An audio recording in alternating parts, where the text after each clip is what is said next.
Good morning, art friends. This is my first video using this arc mount camera holder and my cell phone, so this could be a little strange, but I'm going to try and show you how I have made some of my watercolor trees.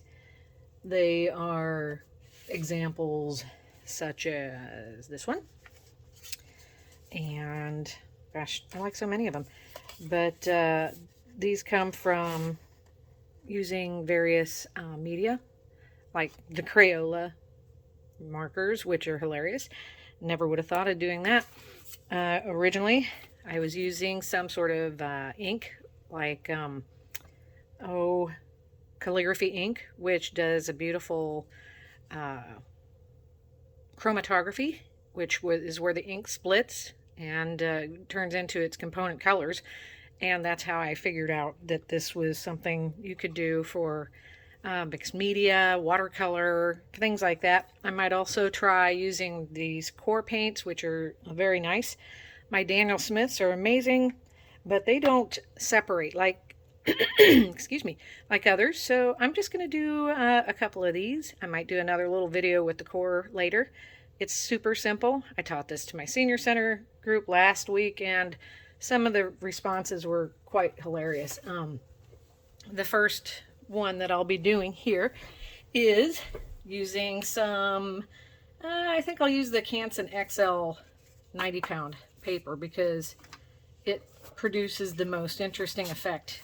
I think it's because it's a very light paper. It doesn't keep its structure as easily and will warp a little bit, which actually makes the effect very, very interesting. So I'm going to set these aside. I am using a Dagger brush, which is my favorite. It's a 1/4 inch Master's Touch. You get this at Hobby Lobby here in the United States. And I'm going to start with my gray Crayola marker because it has a lovely change in color. I'm going to put a little here, and I'm also going to put some down here. You know what? I'm going to just go ahead and do this now. Put a little gray. This is black, believe it or not. It really is black, but it's kind of not. And a little bit of green. I'm just going to set these over here. I've got water in my container here. This is from Amazon. It's a Meeden water dish. Love it. Ceramic. And I'm just going to scribble, and the response that the first ladies was, "What the heck?" as I did this to make my trees. So I am scribbling, and you could add a little more scribble. Oh, I forgot brown. Let me add a little brown. It makes such a beautiful color. So just some dabs here and there. I'm gonna add just a pretend like I'm adding a trunk. I'll just add a little over there. I like having this on the side because you cannot go back into a wet surface with your Crayolas and have it deposit ink back out onto the paper. It sucks the water up. So you put some over on, some sort of palette. And then I take my 1/4 inch brush. I've gotten it wet. Sometimes, as you can see, I've got really exciting materials here.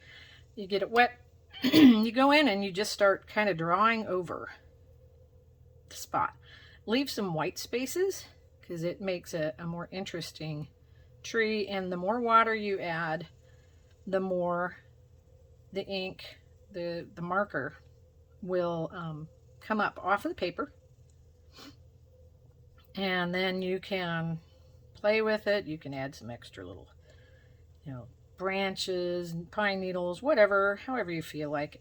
And before it gets dry, you start adding color back in. Pick up a little bit off of your palette, drop it in. I like to pretend like these are real branches, and I'll put darker colors at the bottom where I think a branch, would be. And that way you can add, look at this, watch this. This is so fun. Boom. Ooh, love it. Sorry, I get very excited watching things I can't actually control. happen. I love watching water dry. It is so fun.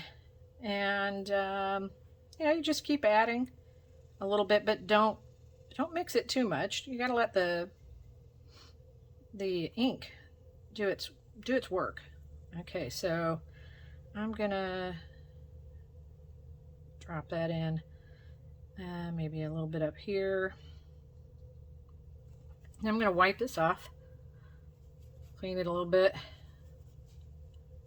You could do this all fancy and nice, and here's me. My room is kind of a disaster because I get going on things and then I'm just like crazy everywhere. Okay, so this is pretty. Now the bottom part of it, you could take your wet brush and draw directly out here and it will pull a lot of your liquid out. And I kind of like that sometimes, but then all of the ink moves that way because that's where the wet part is, and water moves to water. So I'm going to let it sit for just a moment. Add in just a little more brown because the brown is a very pretty color. And then if I let it wait long enough, yeah, I could just go back over it and make a ground, if you will, with blue or this lovely shade of gray here. I'm going to just swipe a little bit here. You'll see what I mean. Here it goes. Bam. So depends on what you want. You know, if you want it that way, you can let it go. Add in a little bit more to fill in where you just stole all the ink from. And this 90-pound paper, I'm pretty sure the result that happens with this, you can see it's warping up a little bit in the middle. That is actually what gives it that really strange shape down the middle that you see in, let's see if I can find it. This one. And these two trees. Oops. The paper warps up and the water stays over here on the edges and pushes the ink up. Now, on the front page of my little accordion booklet, which I did with the accordion class, I will have to probably put a description in the notes because I can't remember, 5-day accordion challenge, I think it was. I clipped the book together over here to keep everything from, you know, flapping open. And it changed the structure of the paper so that the water pooled here and pushed out. So now the hard part, the really, really hard part is just letting it go. I can't do anything else to it until it dries. And I would not use my heat tool or an air dryer of any sort, because then it pushes your pigments around and you'll get a more uniform look. If you really want some interesting textures and things like that, you just let it go. So I'm going to stop the video here and wait for it to dry. Later I might try a different material, a different paper, and video that as well. So I hope this helps a little bit, and if you have any questions, feel free to comment and I'll try and get back to you. Thanks. Bye.